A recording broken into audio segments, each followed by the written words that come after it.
欢迎回到特斯拉新闻频道，你们的汽车新闻中心。今天我们来聊一聊特斯拉的 Model Y。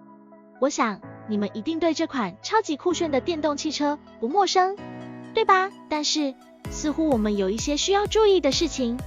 我们接到很多朋友的反应，说他们的 Model Y 在行驶的时候，会有一种令人不悦的耳鸣声音，那种声音的强度甚至让人感到头晕不适。是的，你没听错，就是耳鸣。似乎这种问题在美国和中国的特斯拉车主中也都出现了。现在让我们来深入研究一下这个问题的原因。根据我们的调查，这种耳鸣是由于尾门的低频共振引起的，让人产生耳压，使得耳朵感到不舒服。对于那些耳朵特别敏感的朋友们，这可真是一场噩梦啊！但别担心，特斯拉已经找到解决方法了。美国和中国的特斯拉经销商都已经开始提供一种橡胶替代零件，以改善这种尾门共振的问题。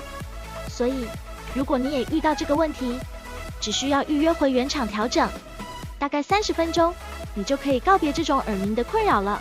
我们都知道，特斯拉一直以来都是秉持着以客为尊的原则，他们会尽一切可能来提升驾驶体验。所以，无论你是正在考虑购买 Model Y 的朋友，还是已经开着 Model Y 的车主，你都可以对特斯拉抱有信心。我们非常感谢特斯拉的回应，也让我们对他们在解决问题方面的能力有了更深的认识。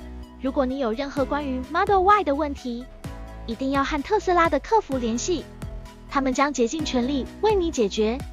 好的，朋友们，今天小编分享节目就到这里。